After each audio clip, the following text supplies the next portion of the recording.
Assalamualaikum warahmatullahi wabarakatuh. Sebelumnya kami mengucapkan terima kasih kepada Bapak Dr. Rino SPD MPD MM selaku dosen pengampu mata kuliah metodologi penelitian. Selain itu juga terima kasih kepada teman-teman yang telah meluangkan waktunya untuk menonton video presentasi kami. Pada kesempatan kali ini saya ditemani oleh rekan saya yaitu Dinda Cantika dan Cinta Novi Ardila, serta saya sendiri Dialoviana Sauta sebagai moderator dari kelompok 11 yang akan memandu jalannya presentasi pada hari ini. Nah, pada kesempatan kali ini kami akan mempresentasikan materi mengenai sumber dan metode pengumpulan data. Baik, pada materi pertama, itu mengenai penelitian data sekunder, di mana penelitian data sekunder adalah penelitian yang menggunakan data-data sekunder yang biasanya adalah penelitian arsip, seperti penelitian arsip yang memuat kejadian di masa lalu, seperti penelitian yang mengenai data kependudukan dan data keuangan perusahaan. Nah, dalam penelitian data sekunder ini, beberapa aspek harus dievaluasi oleh peneliti sebelum menggunakan data sekunder ini. Salah satunya yaitu yang pertama kesesuaian data yang tersedia dengan tujuan penelitian, yang kedua kesesuaian antara periode waktu tersedianya data dengan periode waktu yang diinginkan. Yang ketiga, kesesuaian antara populasi data yang ada dengan populasi yang difokuskan oleh peneliti. Selanjutnya, relevansi unit pengukur yang akan digunakan, serta biaya yang diperlukan untuk mengumpulkan data, dan yang terakhir data yang dikumpulkan itu harus akurat dan juga bisa diuji. Selanjutnya kita masuk kepada tujuan penelitian. Nah, pada tujuan penelitian ini, peneliti perlu memahami bahwa tidak semua jenis masalah atau pertanyaan dalam penelitian bisnis ini dapat dijawab dengan menggunakan data sekunder. Oleh karena itu, terdapat dua kategori tujuan penelitian bisnis yang umumnya menggunakan data sekunder, yaitu pengungkapan fakta dan penyusunan model. Pada pengungkapan fakta ini, tujuan penelitiannya itu adalah untuk mengungkapkan fakta, ialah salah satu kategori penelitian bisnis yang menggunakan data sekunder. Misalnya, penelitian yang yang mengungkapkan kinerja dan kondisi keuangan suatu perusahaan dalam satu industri yang memerlukan data sekunder, yang berupa seperti informasi keuangan, laporan penjualan, dan sebagainya. Nah, pengungkapan fakta ini dapat berupa seperti analisis perbandingan data keuangan dalam satu ataupun dua periode. Selanjutnya yaitu penyusunan model. Nah, tujuan penelitian untuk menyusun model adalah menggunakan persamaan hubungan variabel yang bersifat deskriptif ataupun prediktif. Contohnya, penelitian yang menguji pengaruh informasi laba terhadap harga saham, penelitian mengenai faktor-faktor yang mempengaruhi praktik pemerataan laba, serta sebagainya. Selanjutnya itu ada tipe-tipe data sekunder. Data sekunder ini dalam penelitian bisnis biasanya diperoleh dari perusahaan ataupun organisasi yang diteliti, yang mana data tersebut dapat dipublikasikan untuk umum.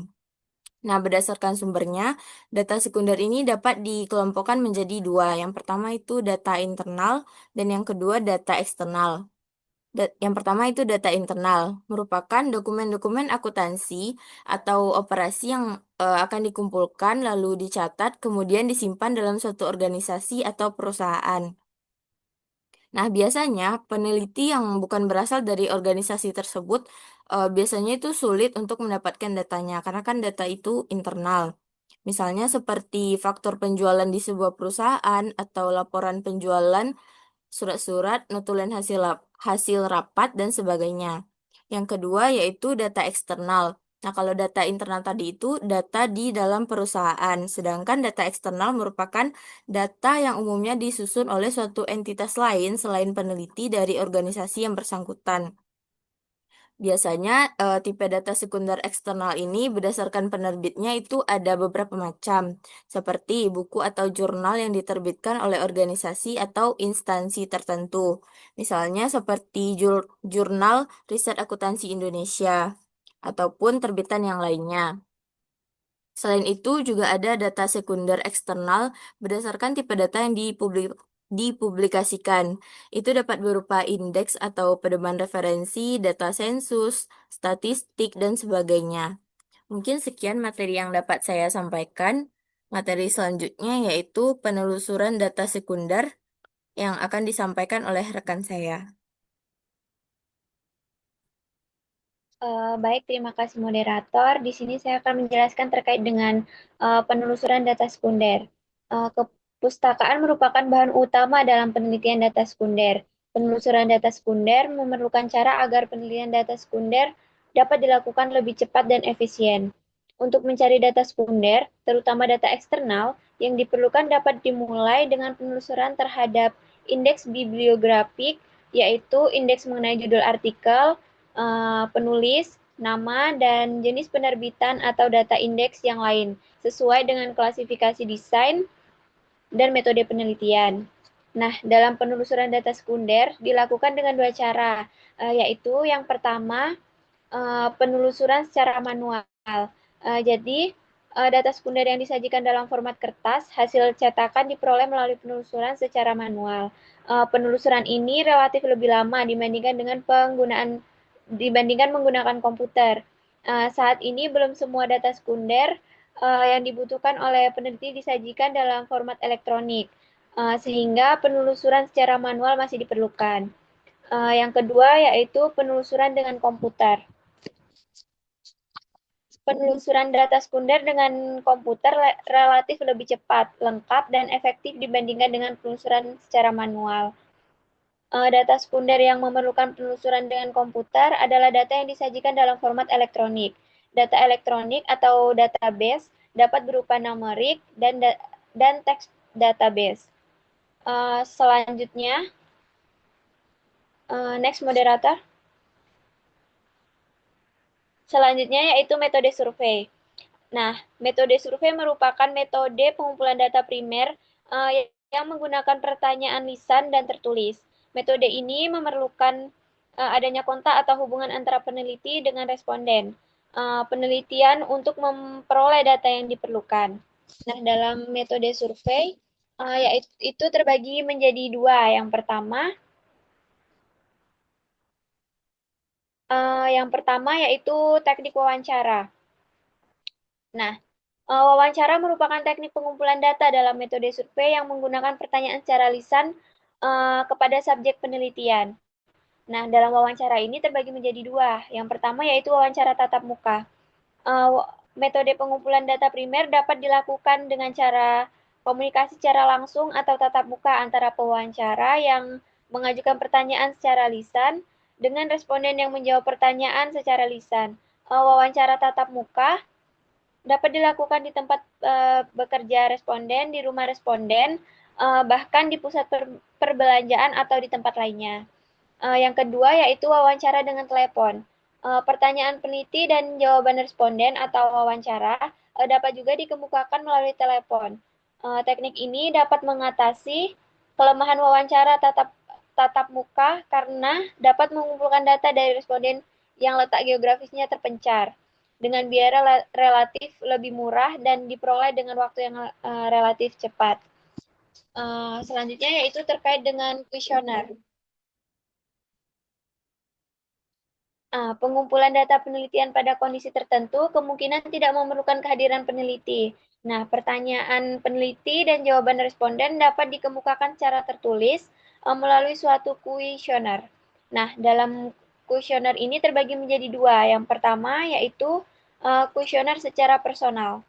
Nah, jika lokasi antar responden relatif berdekatan, misalnya dalam satu perusahaan atau tempat kerja, penggunaan teknik kuesioner yang disampaikan dan dikumpulkan langsung oleh peneliti merupakan cara yang sesuai, karena peneliti dapat berhubungan langsung dengan responden memberikan penjelasan seperlunya, dan kuesioner dapat langsung diberikan kepada responden.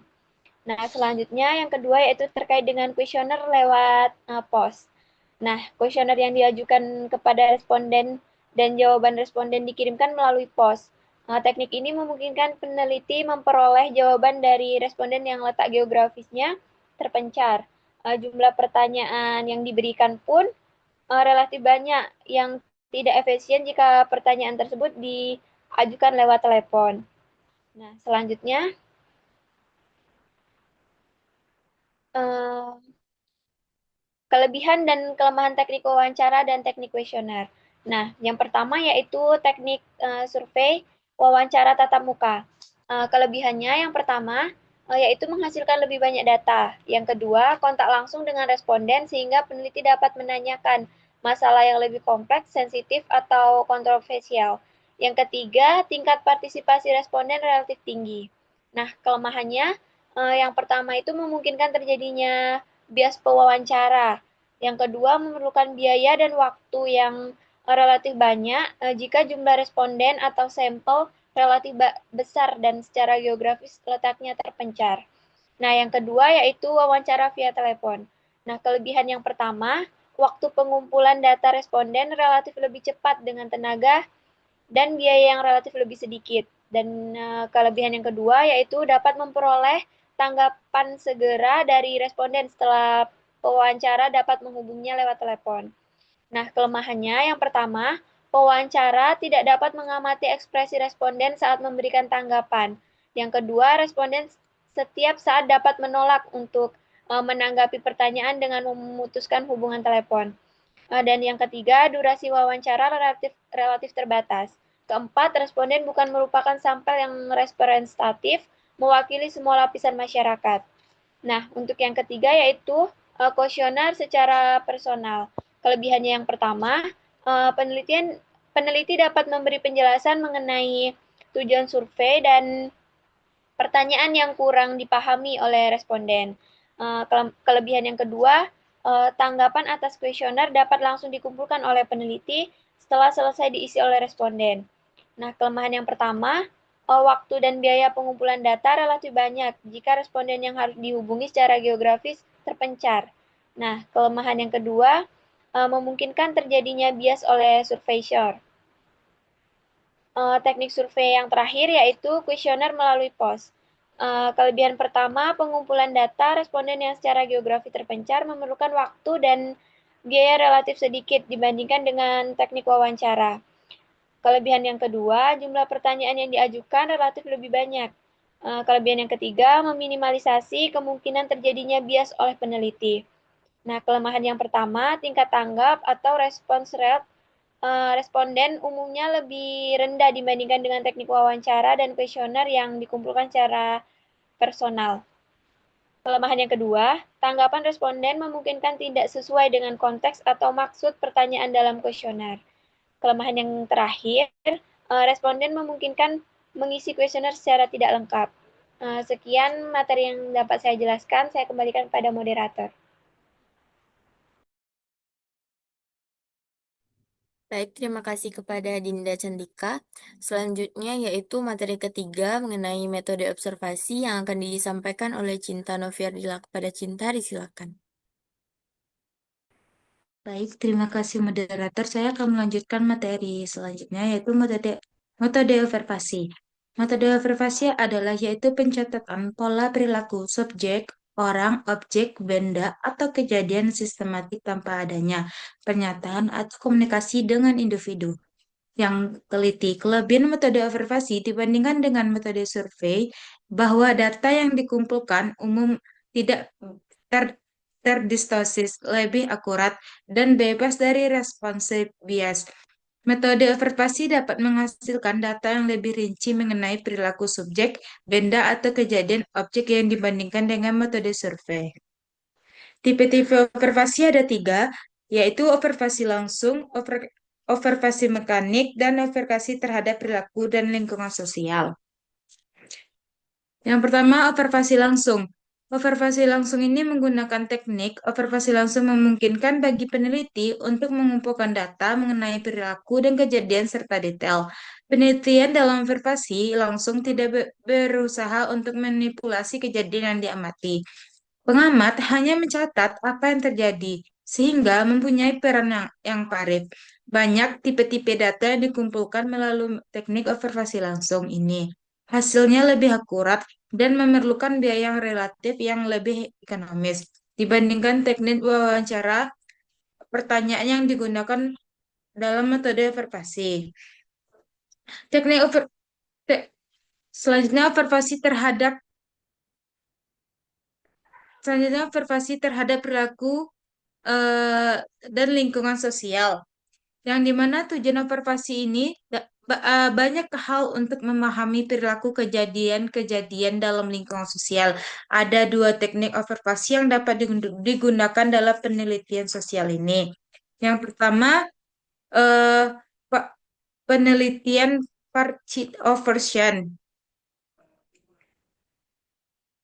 Nah, penelitian ini melakukan observasi dengan cara melibatkan diri atau menjadi bagian lingkungan sosial atau organisasi yang diamati. Penelitian melalui teknik ini dapat memperoleh data relatif lebih banyak dan akurat, karena penelitian dapat secara langsung mengamati perilaku dan kejadian dalam lingkungan sosial. Kehadiran peneliti kemungkinan dapat diketahui atau tidak diketahui oleh lingkungan yang diamati. Yang kedua yaitu non-paratimate, yang dimana penelitian dapat dilakukan observasi sebagai pengumpulan data tanpa melibatkan diri atau menjadi bagian lingkungan sosial atau organisasi yang diamati. Misalnya, eh, seorang peneliti dapat berada di sudut ruang suatu kantor untuk melihat pencatat bagaimana seorang manajer menggunakan waktu. Kegiatan ini umumnya memerlukan waktu relatif lama, apalagi jika manajer yang diamati jumlah relatif banyak. Yang ketiga, konteks analisis. Konteks analisis ini merupakan metode pengumpulan data penelitian melalui teknik observasi dan analisis terhadap isi atau pesan dan satu dokumen. Antara lain merupakan iklan, kontrak kerja, laporan, notulen rapat, surat jurnal, majalah, atau surat kabar. Tujuan konteks analisis ini adalah melakukan identifikasi terhadap karakteristik dan informasi spesifik yang terhadap pada suatu dokumen untuk menghasilkan deskripsi yang relatif objektif dan sistematik. Hasil konteks analisis ini seperti yang telah dijelaskan di awal, antara lain kategori isi telah memberikan kode berdasarkan karakteristik, kejadian atau transaksi yang dapat dalam satu dokumen. Selanjutnya, observasi mekanik. Observasi mekanik ini dalam keadaan tertentu sering lebih tepat dilakukan dengan bantuan mesin dibandingkan dilakukan oleh manusia. Observasi mekanik dalam penelitian bisnis digunakan untuk mengukur dan mengevaluasi reaksi fisik atau bagian tubuh dari manusia. Ada 4 macam peralatan mekanik yang dapat kita gunakan untuk mengukur fisik, yaitu pengukuran pergerakan mata, dua pengukuran pergerakan biji atau manik mata, yang ketiga pengukuran reaksi kulit, dan pengukuran perubahan suara. Alat-alat mekanik ini digunakan untuk dalam observasi saat ini mengalami perkembangan pesat sejalan dengan perkembangan teknologi komputer. Misalnya, saat ini mulai banyak digunakan teknik observasi mekanik melalui deteksi karakter huruf, angka, atau simbol. Secara optik dengan sistem kode, produk universal. Contohnya menggunakan sistem ini adalah menggunakan kode batang pada produk yang dijual supermarket untuk mempercepat transaksi penjualan dan pencatatan dengan bantuan opcal scanner.